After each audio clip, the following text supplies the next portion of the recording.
상의 여상규 위원장이 얘기했듯이 청문회는 가장 중요한 것이 자료 제출이다 라고 했는데 이번 청문회 역시 자료 제출이 이렇게 시원하게 되지는 않았다 이런 평들이 많은 것 같고 결국에는 이제 안 내거나 못 내거나 안 내는 경우가 많다 이렇게 해석이 되는 것 같은데요.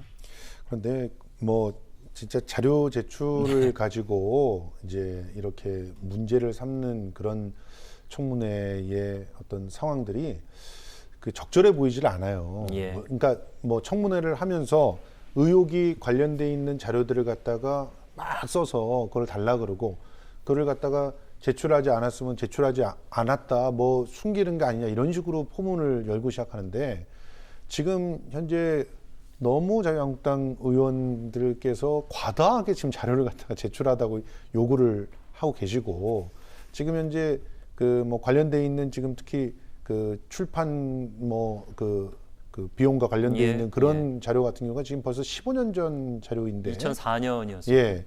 그 자료를 갖다가 지금 며칠 안에 다 내놔라 이런 식으로 얘기를 하고 계셔가지고 예를 들어서 이게 그냥 유관기관에서 이제 바로 본인이 청구를 해서 바로 받을 수 있는 그런 자료들이라고 하면은 그거를 제출하지 않는다고 하면은 문제가 되겠죠. 그거는 예전에 황교안 대표가 처음에 법무부 장관 될 때를 기억해 보면은 그때는 정말 그렇게 쉽게 제출할 수 있는 자료들도 제출하지 않아 가지고 문제가 되지 않았습니까? 예. 근데 반대의 상황인데 근데 지금 굉장히 여상규 위원장이 오죽하면은 자료를 제출하라고 시간을 주고 자기가 제출한다고 하지 않느냐 더 이상 무슨 말 하겠느냐라고 얘기할 정도로 자료 제출을 가지고 기선을 제압하려고 하는 이런 모습들은 일종의 청문회의 꼼수이긴 한데 그건 너무 과다하게 사용하는 것 같다는 생각을 버릴 수가 없습니다. 지금 자료가 중요한 게 아니라고 생각을 합니다. 예. 자, 여상규 위원장에 대한 이야기를 하셨으니까 그간에 이렇게 호통치던 모습하고는 조금 달랐다라는 평이 나와서 어떤 부분이 그랬는지 저희가 영상을 준비해봤습니다. 보시죠. 제가 후보자에게 기억을 더듬어서라도 반드시 1억의 기부 공익법인과 금액들 그런 것들은 반드시 자료를 내라 했습니다. 그 이상 무슨 얘기를 합니까? 후보자가 무슨 답변을 하겠어요? 참내 정말. 네, 저희가 이제 여상규 위원장 얼굴을 주로 보여드렸기 때문에 마지막에 이제 호통치는 장면에서 나왔던 목소리가 장제원 의원입니다. 보통 이제 청문회 한국당 소속이시기 때문에 보통 이제 타당 의원들에게 소리치는 모습을 많이 봤는데 본인과 관련된 인물에게도 저렇게 호통치는 모습은 보기 힘들었고 그리고 일단 추미애 후보자와 처음 만나서 인사할 때부터 표정이 굉장히 밝으셔서 친하신가 이런 생각도 어떤 판사로서의 동질감이 있는 것이 아니냐 그리고 또한 의정활동하면서 어떤 친분 관계가 있었던 것이 아니냐 그렇게 볼 수가 있고요. 어쨌든 장제원 의원인 한국당 의원에게 호통친 것은 또 어떤 위원장으로서의 권위를 좀 세우고 싶어 하는 면도 있었다 그렇게 보여집니다. 근데 조국 전 장관 후보자의 인사청문회에서 봤을 때 어마어마한 의혹과 관련된 여러 가지 불미스러운 것들이 많이 있지 않았습니까? 그런 그거에 비해서는 우리 추미애 후보 같은 경우에는 별로 그렇게 조국 장관 후보에 비해서는 그렇게 의혹될 만한 거 아닌 것 같다라는 그런 자포자기와 또한 인사청문회가 원만하게 진행되지 않았든 청문회 경과보고서가 채택되지 않아도 어차피 22명의 후보자들을 인사청문회 경과보고서 없이 장관으로 임명한 문재인 대통령은 어차피 임명할 거다라는 무력감 이런 것들이 있어 보입니다. 말씀하신 대로 이제 여하튼 이제 임명이 될 것이다라는 기정 사안들이 많이 회자가 됐었고 그리고 얘기해 주신 대로 이전의 후보군들에 비해서는 이렇다하게 쟁점이 될 부분이 없는 거 아니냐 이런 얘기도 있긴 했었습니다. 자, 청문회에서 눈길을 끄는 몇 장면이 또 있었죠. 손수건으로 다리를 묶어서 고정시킨 채 답변을 한 조 부분입니다.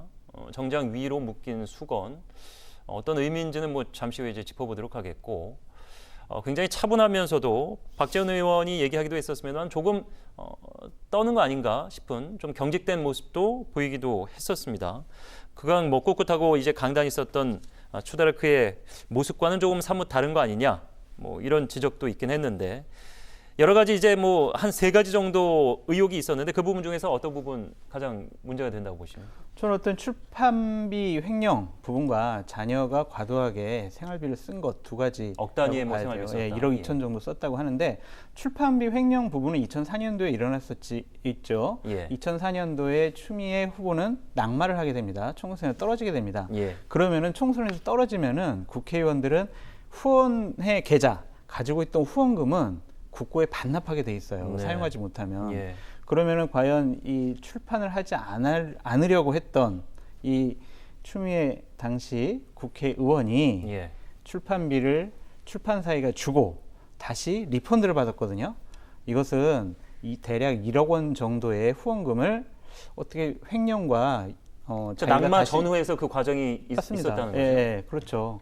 그러니까 그런 것들을 돈을 다시 되돌려받기 위한 하나의 꼼수가 아니었느냐라는 것이고, 또한 자녀가 대학생인데 작년에 생활비를 보면은 1억 2천만 원 정도의 생활비를 썼습니다. 과연 그 돈은 어디서 났느냐, 그런 거에 대한 쟁점이 있죠. 추 후보자가 이제 거기에 대해서 이제 해명을 하면서 사실 그 돈의 흐름이라는 것이 어떻게 보면 시간이 좀 흘러도 알아보려면 명확하게 알아볼 수 있는 사안이긴 합니다만 자기합 수표로 뭐 받았다 이런 얘기가 나왔던 것 같은데 진술 과정에서.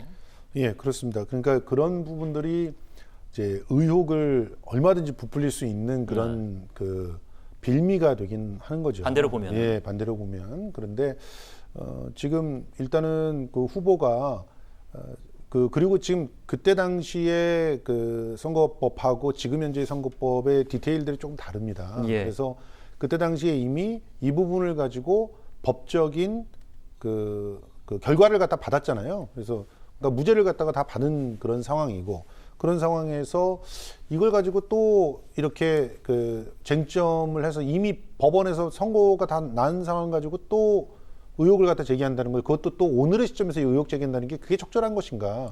그렇게 따지면은 그 청문회장이 그냥 법원이 돼야 돼요. 그래서 계속 재심을 해야 됩니다. 모든 건에 대해서. 부적절하다라는 생각이 들고요.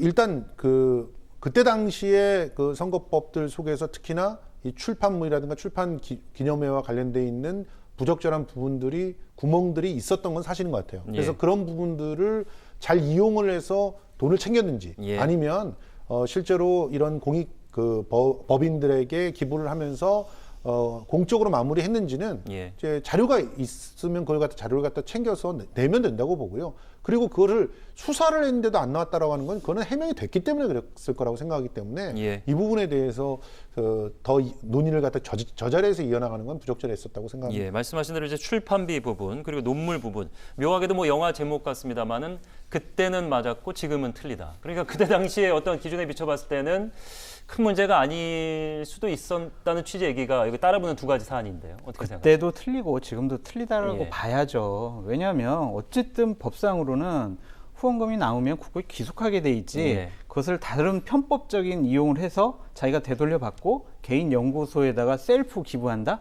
이것은 과연 추상같이 국회의원 자리에 있으면서 여러 장관 후보자들에게 추상같이 따졌던 그 추다르크, 우리 추미애 후보의 국회의원의 모습은 아닌 거라고 생각이 들고요.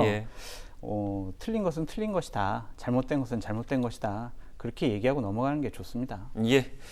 자, 추 후보자가 인사청문회 모두 발언에서 검찰 개혁에 대한 단호한 의지를 내비쳤습니다. 인사권과 관련된 질문을 박지원 의원이 했는데 여기에 대한 답변이 있었습니다. 준비된 영상을 보고 이야기를 이어가도록 하겠습니다. 법무부 장관 임명을 받으시면 즉각 검찰 인사를 해서 윤석열 총장을 해임할 것이다. 현재 수사를 하고 있는 그러한 검사들에 대해서 인사를 한다라고 하는데, 그런 인사를 할 계획을 가지고 계십니까?